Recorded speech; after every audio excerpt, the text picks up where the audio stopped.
Jadi orang yang tidak sembahyang itu kena musibah, tapi dia tidak sadari bahwa dia kena musibah. Kenapa dia tidak sadari? Karena yang dia bilang musibah, garing musibah, ya kan? Jatuh itu dia bilang musibah. Bukan. Itu ujian, tanya musibah. Kalumannya ujian. Kakak sia-sia ujian. Garing ujian. Lasa ujian. Tua ujian. Mati ujian toh. Bukan musibah.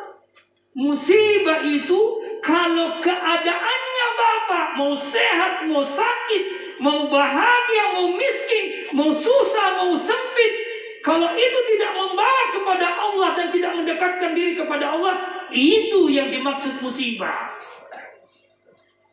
Itu niasa musibah. Tahu kasih asih, tapi madam belum mengenal tidak kena musibah. Tahu sunyi, tapi jauh dari Tuhan, ia tu nak kena musibah.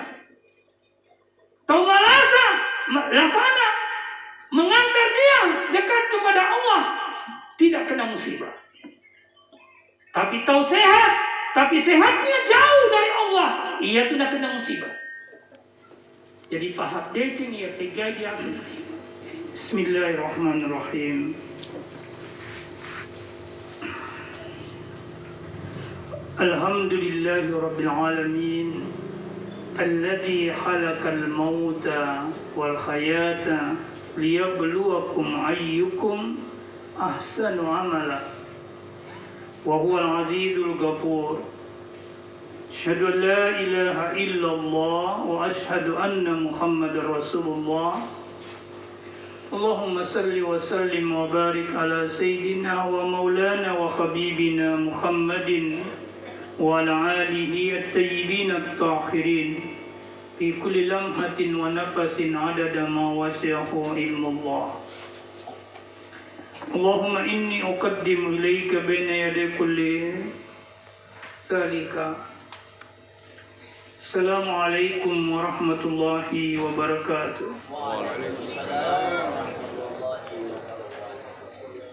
Jamaah takziah yang dirahmati Allah Subhanahu wa taala. Takziah itu tujuannya dua. Yang pertama diperuntukkan kepada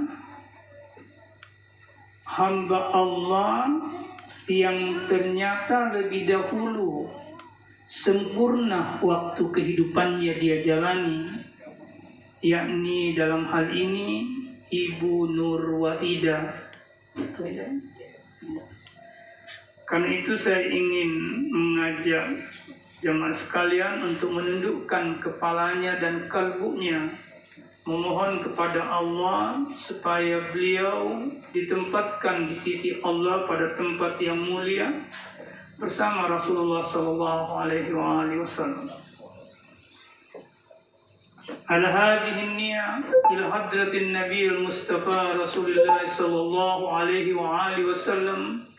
Al-Fatiha. A'udzu billahi minasyaitonir rajim. Alhamdulillah. Iyyaka na'budu wa iyyaka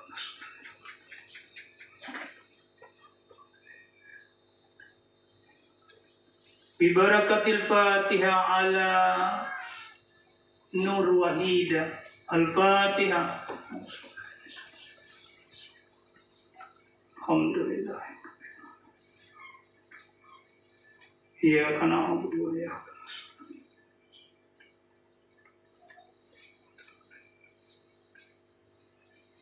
Allahumma salli wa sallim wa barik ala sayyidina wa maulana wa habibina Muhammad.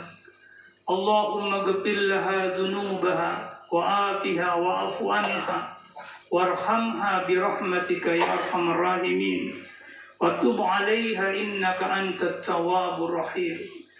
Allahumma nas'aluka jannata laha wa nu'izuha min adzabi qabrik wa adzabi narik. Allahumma ghfir lana dhunubana wa dhunuba aba'ina wa ummahatina wa azwajina وذنوب جميع المسلمين والمسلمات الأحياء منكم والأموات إنك أنت قريب مجيب الدعوات. Ya Allah, ya Rahman, ya Rahim, limpahkanlah kepada kami semua di majelis ta'ziah ini ampunanmu atas segala dosa dan kesalahan yang telah kami lakukan. Jagalah dan peliharalah sisa umur kami dalam ketaatan kepadamu dan matikan kami dalam keadaan pasrah total kepadamu.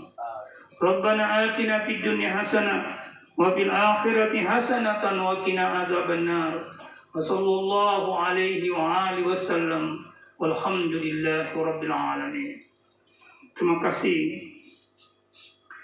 Tujuan takziah yang kedua itu diperuntukkan kepada mereka yang masih punya waktu kehidupan yang sisa, ya, yakni kita semua, khususnya keluarga almarhum, anaknya, suaminya, keluarganya, tetangganya, dan lain-lain sebagainya dari kalangan kaum muslimin, agar kita bisa mengambil pembelajaran yang atau hikmah kehidupan atas apa yang menimpa beliau, yang pasti juga kita akan mengalaminya, ya.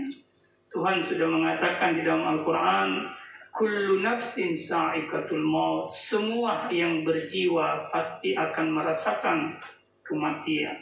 Tinggal tidak ditahu bagaimana rasanya itu mati.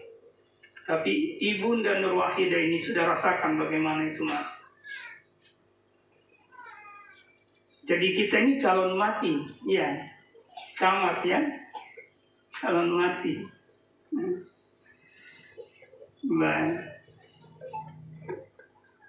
Ada dua hal yang paling penting untuk dipahami terkait dengan kematian ini, yakni istilah mati, istilah wafat, dan istilah ajal. Nah, ini tadi disebut ajal, likulli ummatin ajal. Apa itu ajal? Ajal itu batas waktu kehidupan seseorang. Itu namanya ajal. Jadi setiap orang dikasih oleh Allah waktu kehidupan. Ibu Wahidah waktu kehidupannya 50 tahun. Batasnya hari apa dia? Malam Jumat. Batasnya waktu dia meninggal. Itu namanya ajalnya, batas kehidupannya. Kita semua punya waktu kehidupan. Nah, kapan ajal itu datang? Ketika waktu kehidupan dia sempurna jalani, maka ajal itu sudah sampai padanya. Itu disebut wafat. Jadi yang dimaksud wafat adalah sempurnanya waktu kehidupan dijalani oleh seseorang, maka dia pasti wafat.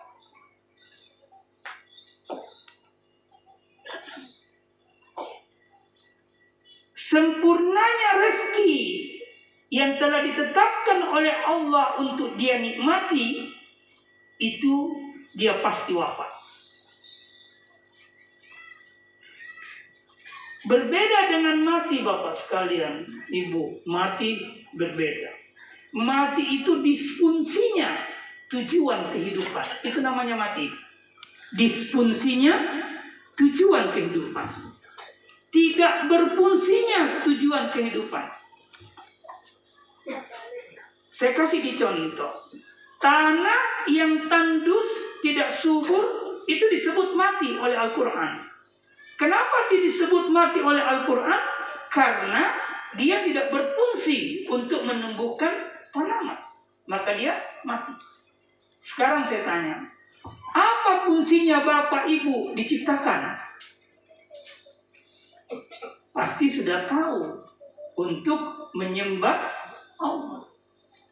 Jadi ada orang yang masih hidup, pada hakikatnya mati nih. Karena tidak dia lakukan tugas dan fungsinya sebagai seorang hamba. Maka banyak orang yang sudah wafat tapi tidak mati. Sebaliknya, banyak orang yang sudah mati meskipun belum wafat. Paham ya Pak ya? Jadi banyak orang yang sudah wafat tapi tidak mati. Nah, artinya habis waktu kehidupannya di dunia sempurna dia jalani, tapi dia masih hidup, tidak mati.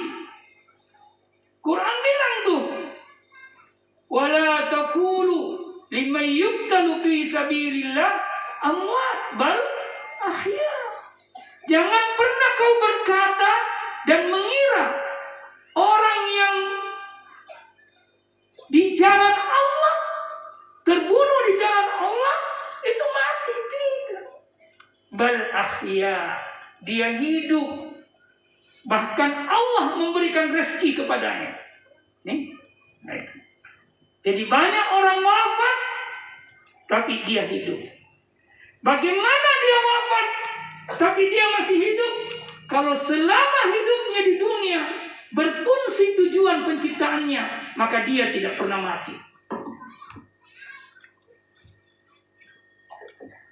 Tapi sebaliknya, tidak sedikit orang sudah mati nih sebelum dia wafat. Kenapa? Karena tujuan dan fungsi dia diciptakan tidak dia miliki, dia tidak lakukan. Sampai sakaratnya tiba. Orang seperti inilah yang sebenarnya kena musibah, Bapak. Orang selalu bilang, Alwi kena musibah kematian istrinya. Hakikatnya musibah itu adalah orang yang mati sebelum wafat. Imam Ali karamallahu wajhah pernah ditanya, ayu masaib a'zam, musibah apa yang terbesar ya Amirul Mukminin? Apa jawabnya Imam Ali?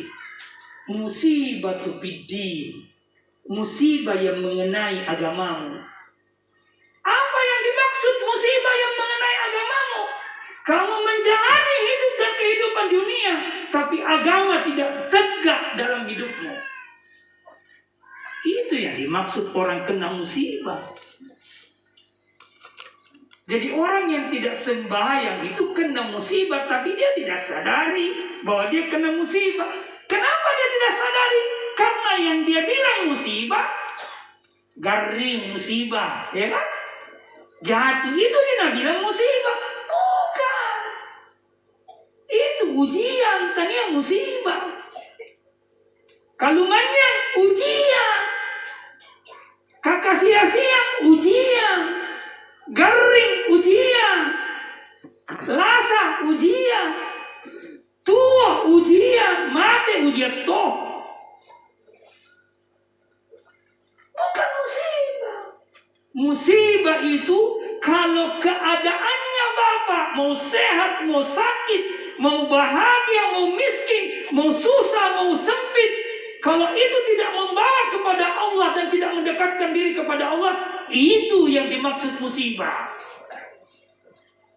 Itu dimaksud musibah. Tahu kasih asih, tapi madam belum mengatakan tidak kena musibah. Tahu sunyi, tapi jauh dari Tuhan, ia itu nak kena musibah. Tahu lasana, mengantar dia dekat kepada Allah, tidak kena musibah. Tapi tahu sehat, tapi sehatnya jauh dari Allah, ia itu nak kena musibah. Jadi paham decing ya tiga dia asal musibah. Bisa dipahami sih? Makassar juga bisa. Tiga bahasa ya Pak ya. Bahasa Perancis ini ya. Apalagi bahasa Argentina kan.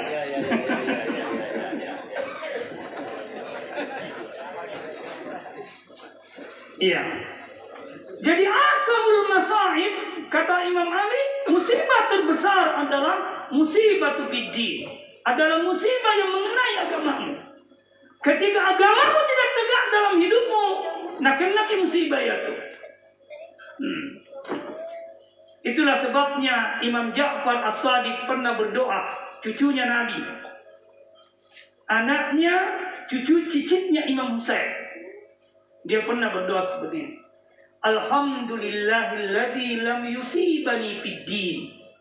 Segala puji bagi Allah yang tidak mengenakan musibah agama pada diriku. Artinya dia bersyukur kepada Allah Subhanahu wa taala meskipun dia kena musibah. Yang penting bukan musibah agama.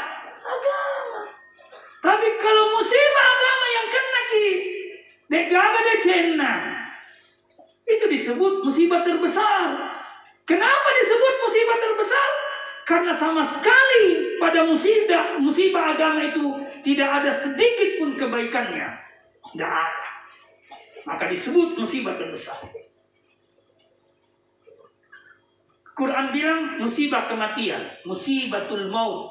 Mati itu disebut musibah. Tapi di kematian itu ada banyak kebaikannya. Ada banyak kebaikannya. Tergantung sebelum dia mati, dia beragama atau tidak. Kalau dia beragama sebelum mati, maka kematian bukan musibah dalam pengertian menyengsarakan, tapi dia nikmat dalam perjalanan.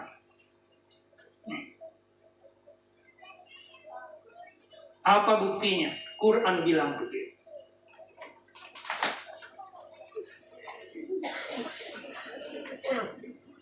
Alladzina tatawaffahumul malaikatu tayyibin. Orang-orang yang diwafatkan oleh malaikat dalam keadaan tayyibin, baik. Yaquluna salamun alaikum. Malaikat itu berkata kepadanya, selamat atasmu ya Rabb. Dikasih selamat. Jadi kalau orang baik, apa ukuran kebaikannya? Tegak agamanya. Agamanya hidup dalam kehidupannya. Taat kepada Allah. Akhlaknya bagus. Dia nak berdiri tahu. Dia nak caci maki tahu. Dia nak iri dia tahu. Suka menolong. Itu buah dari ibadahnya. Ini disebut tayyibin. Tayyibin itu baik karena memberi manfaat. Apa yang bisa membuat kita baik karena memberi manfaat? Kalau agama benar-benar tegak dalam diri kita, maka kita pasti bermanfaat bagi orang lain. Siapapun tidak mengenal apapun dia. Itu bukti bahwa agama itu tegak dalam diri kita dengan benar. Itu disebut tayyibin. Orang seperti ini, kau mati, anggaplah ini, dia lagi sakarat. Maka malaikat yang mencabut nyawanya, itu satu malaikat yang bertugas. Malaikat yang sebelah kanan ada satu kelompok malaikat. Ada lagi kelompok malaikat sebelah kiri.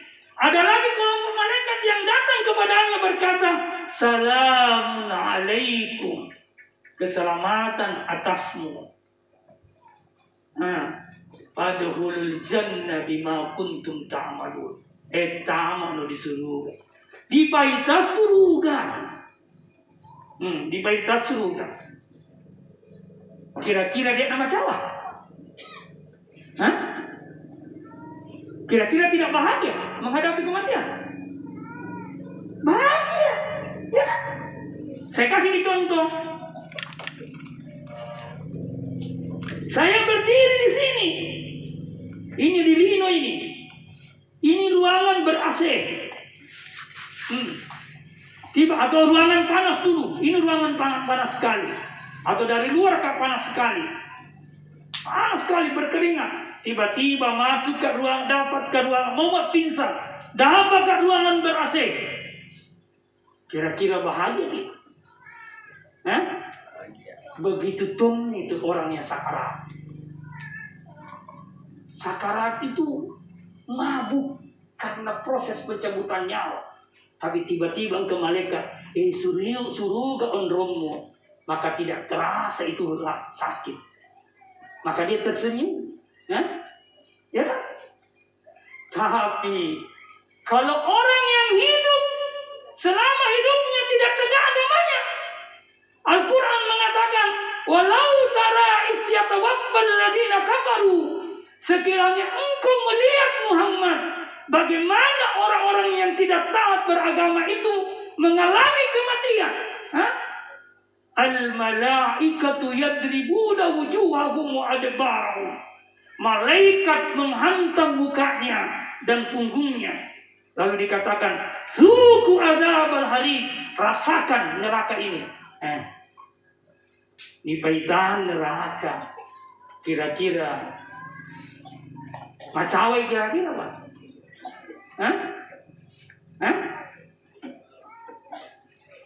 Macawai kira-kira? Macawai.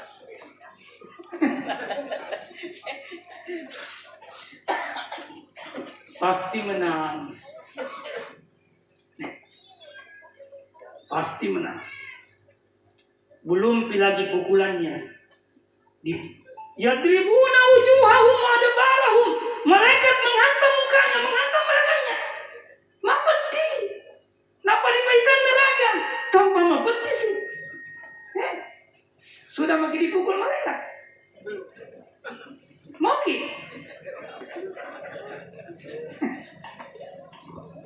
Kalau tidak mau tegakkan agamanya Tuhan. Itu persoalannya. Itu baru satu. Yang kedua, Nabi Ibrahim alaihissalam pernah bertanya kepada Malakatul Maut, hei Malakatul Maut, perlihatkan mukamu ketika engkau mencabut nyawanya orang yang beragama sebelum dia sakarat.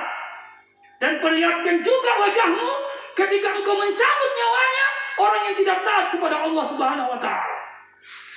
Apa dia bilang malaikat maut? Yang mana ia duluan? Yang jahat dulu. Tapanasang malakatul maut. Ibrahim jam kuliah tidak bisa kuliah.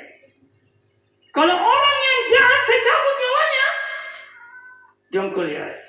Dia bilang tidak, taruh nih, kalau kami teh.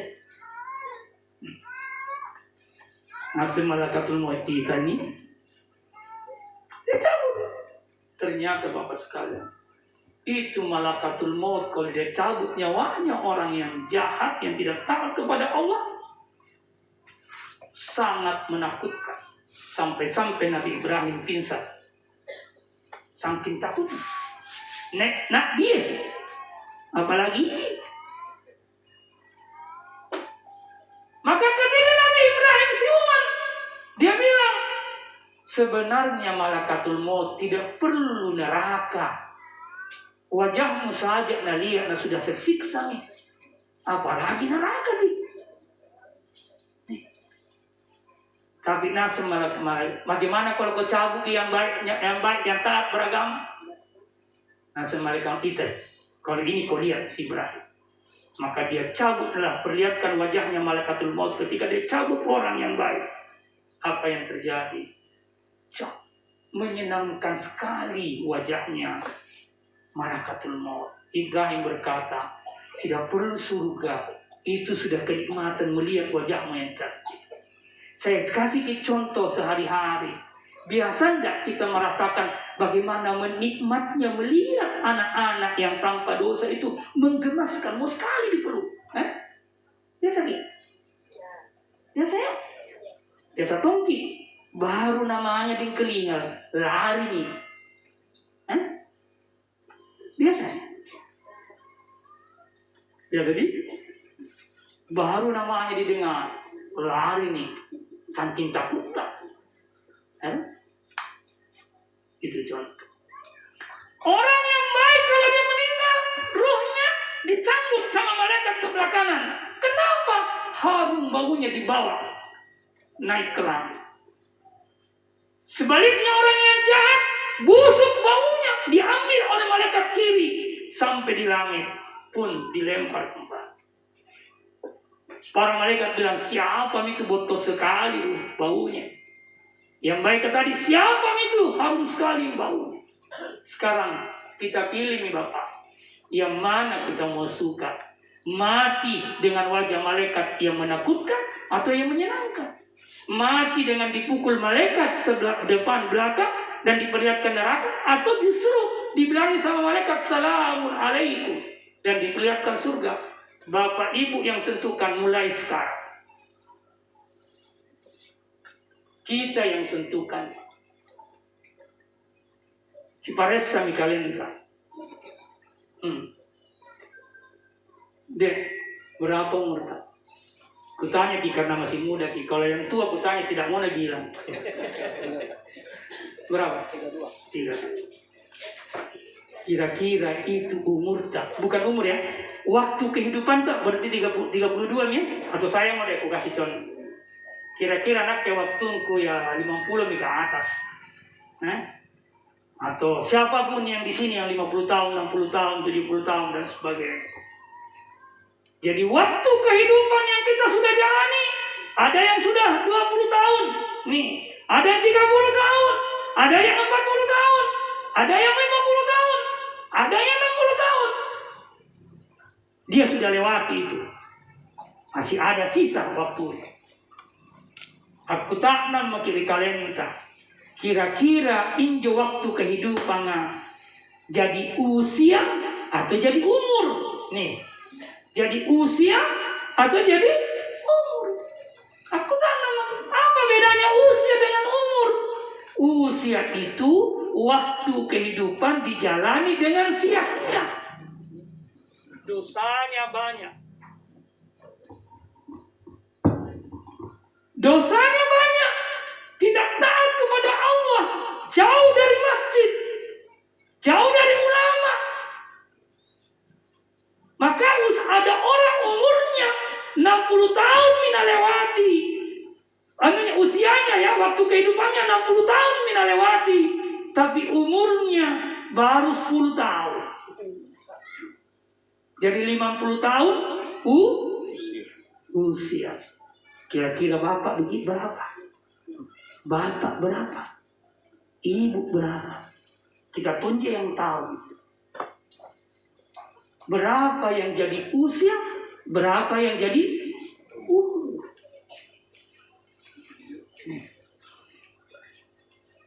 Kalau kesimpulannya ternyata umurnya lebih sedikit daripada usianya, maka gunakan sisa waktu kita yang kita tidak tahu kapan kita akan dijemput oleh kematian.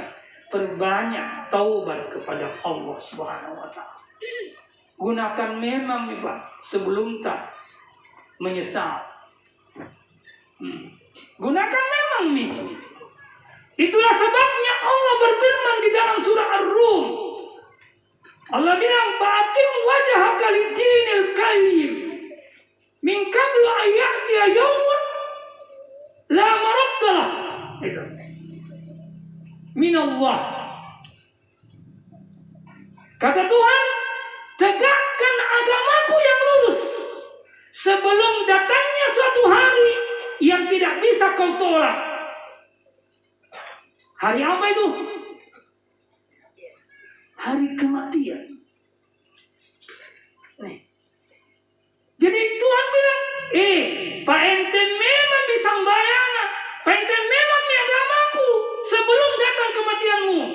Karena kalau kau tidak tegakkan agamaku, padahal kamu sudah hidup lama dan ajalmu sudah tiba, pasti sesaat itu. Perhatikan di sini Tuhan bilang tegakkan agamaku. Dia tidak bilang kalumannya memang mako. Tidak ada bilang gitu. Tidak ada bilang ini ayat kayak memang mako sebelum kau mati. Tidak ada bilang juga ayat cari memang mako pendukung sebanyak-banyaknya sebelum kau mati. Tidak ada bilang ini ayat jadi memang mako pejabat sebelum kau mati. Kenapa tidak ada bilang begitu? Karena kaya jadi pejabat, banyak pendukung tidak ada gunanya kalau tidak dibungkus dengan agama. Tidak ada. Mana ton kuasai panampu, tapi denu pa enteng agama na Allah Taala acilakan teruntuh. Nih. Biar tong kita kasih Tapi napuji kipuang Allah Ta'ala, insya Allah kemuliaan koda. Saya kasih contoh, Uwais Al-Qarni, ini orang tidak pernah dihargai di Yaman, tidak pernah dihargai di Yaman. Orang kenal dia itu orang yang sangat rendah, sangat hina. Tapi dia tidak pernah ketemu dengan Rasulullah, tidak pernah. Tapi Rasulullah berpesan kepada Imam Ali dan Umar, kalau kamu ketemu dengan Uwais Al-Qarni, mintalah kau didoakan, karena doanya pasti terkabul. Berarti mulia di sisi Allah. Nah, kira-kira waktu tanah kapemang, yang mana Bapak mau pilih? Mau mati dalam kondisi bagaimana? Tentukan memang nih Bapak. Karena kita pasti mati sesuai dengan pilihan. Pasti mati sesuai dengan pilihan kita. Saya kasih contoh. Ada orang tua yang umurnya kira-kira 70 tahunan. Tiba-tiba sudah salat, datang ke imamnya, duduk di depannya imam, lututnya dengan lututnya ketemu. Papa Nasem, pedakkan, ajari satu amalan yang sangat tinggi nilainya di sisi Allah. Maka diajarilah sebuah zikir. Subhanakallahumma wa bihamdik. Ini ringan di mulut, tapi berat di timbangan. Nah, terimalah orang tua ini. Maka orang tua ini kemanapun dia pergi, ketemu orang, diajarkan itu. Bilang kena subhanakallah. Siapapun dia temui, diajarkan itu. Bertahun-tahun dia lakukan itu. Sampai pun suatu waktu, dia koma 2 minggu. Koma di rumah sakit. Tapi waktunya siuman, kalimat pertama yang dia sebutkan, subhanakallahumma wa bihamdik. Napa mati? Kira-kira bagaimana itu? Karena itu kebiasaannya. Tapi kebiasaan orang yang jahat mati, ya tuto naita waktu nelok mati. Itulah sebabnya kalesai, kamal lagi. Terserah pilih yang mana. Bapak ibu yang tentukan.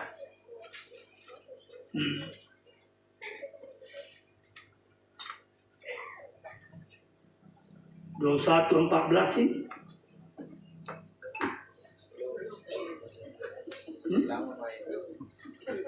Oh, masih main orang. Kalau permainan sepak bola mau ditunggu jam 11 nih, Pak.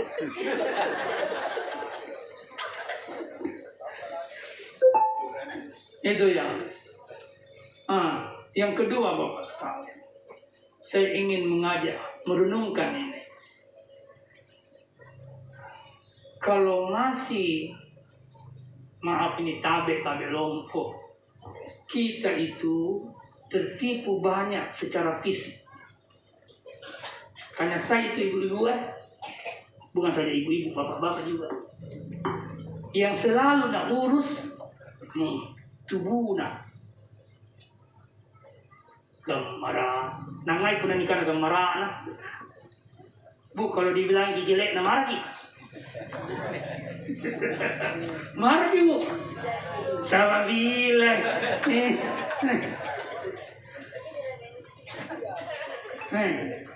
Sama bapak-bapak.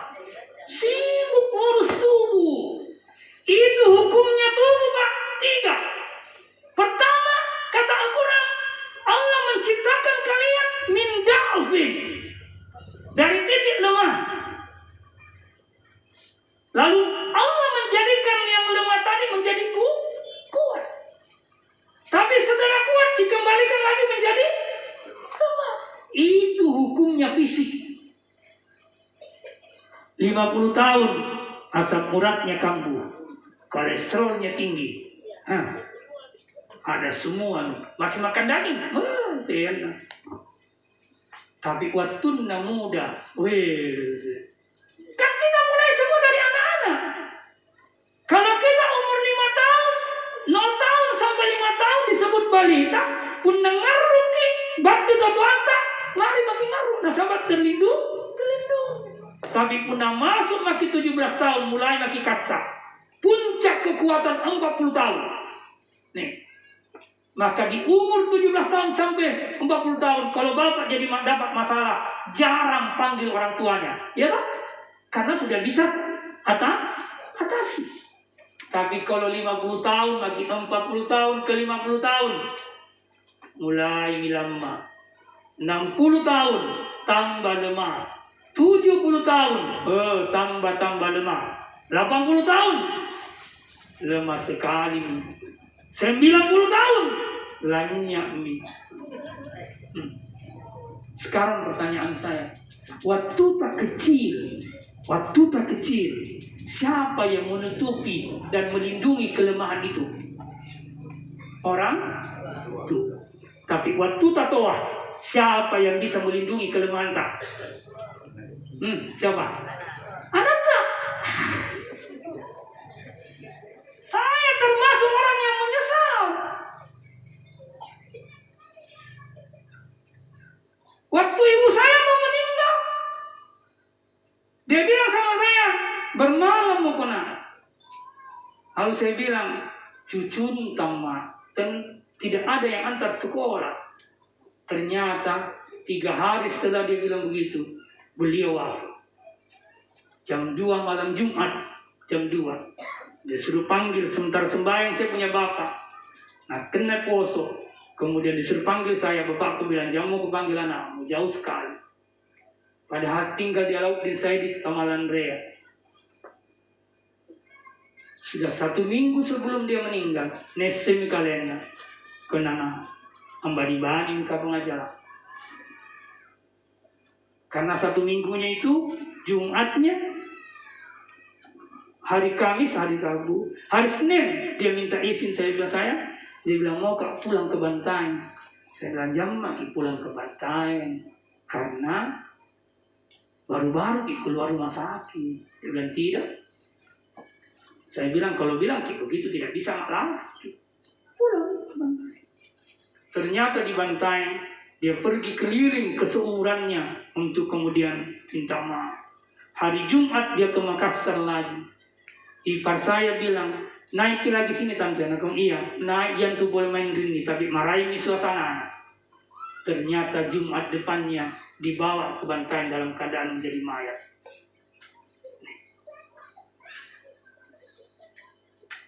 Tidak bisa anak jagai orang tuanya. Selain Al-Karni tadi.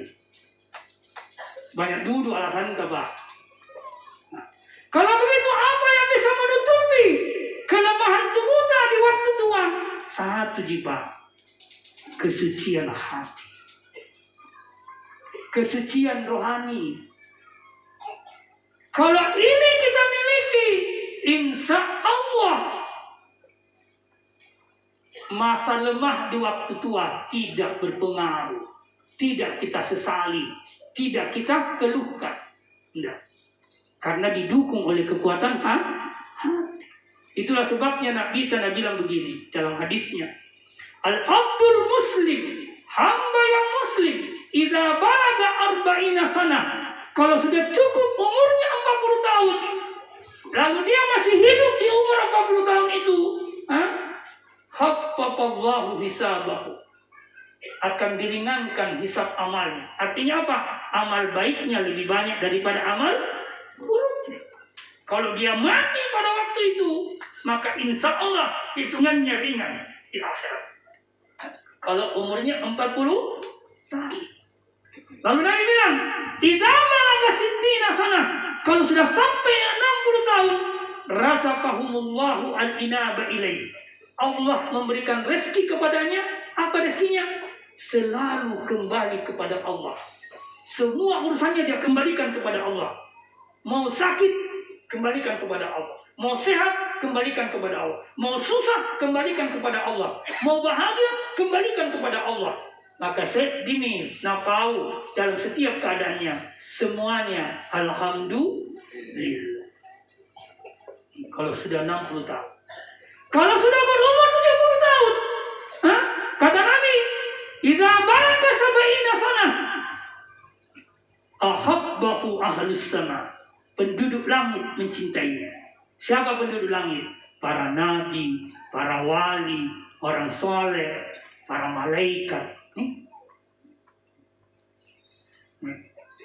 Kalau umurnya sudah 80 tahun. Tadi berapa? 70 ya? 80 tahun. Sama Nina sana. Kata Nabi dalam hadis itu. Sabatallahu hasanatihi wa mahasayiatihi. Allah meneguhkan kebaikan-kebaikannya, dikokohkan, ditetapkan baginya. Dan seluruh keburukannya dihapus. Dan kalau dia masih hidup, insya Allah dia terpelihara dari dosa. Nah, kalau umurnya sudah 90 tahun, apa yang terjadi? Dia menjadi tawanannya Allah. Bapak, kalau Allah yang tawanki, semua jadi indah dan enak. Kalau polisi yang tawanki, pasti sakit. Nih. Artinya Bapak sekalian, berdasarkan hadis itu, semakin tua orang, mestinya semakin suci hati. Jangan semakin tua semakin jadi. Bangga ini kan tua, tapi santan kinjai. Misalnya begitu, tua-tua keladi. Tidak. Tuhan sudah atur bahwa orang yang tubuh fisik semakin tua semakin lemah. Tapi jangan biarkan rohanimu semakin tua semakin kotor. Semakin tua semakin suci. Semakin tua semakin jadi penghuni masjid dan sebagainya. Semakin kuat mengaji. Dan seterusnya. Semakin kuat bersikir. Dan seterusnya. Baru hidup tak bermanfaat. Itulah sebabnya. Tidak, orang yang beriman tidak ada yang tua. Bapak bilang kan, Ashabul Kahfi itu pemuda, ada orang tua. Quran bilang pemuda. Sebenarnya secara fisik Ashabul Kahfi itu tua. Tapi kenapa disebut pemuda? Karena kalbunya suci. Itulah sebabnya tidak ada orang tua masuk surga. Maksudnya itu orang beriman itu tidak pernah tua. Yang tua fisik, tapi rohani tidak pernah tua. Apa yang bikin tua rohani, yang bikin lemah rohani? Ya dosa, tidak tegak agama. Silahkan memilih Bapak. Yang ceramah tidak lebih bagus daripada Bapak, tidak. Tidak, saya tidak ada. Boleh jadi Bapak lebih bagus dari saya, sangat mungkin itu. Tapi kita bagi-bagi ilmu. Tapi tidak ada gunanya itu ilmu kalau tidak diamalkan. Maka mulai hari ini berniatlah untuk memperbaiki diri sampai kita mendekati ajal kehidupan kita. Terima kasih. Billahi taufiq wal hidayah. Assalamualaikum warahmatullahi wabarakatuh.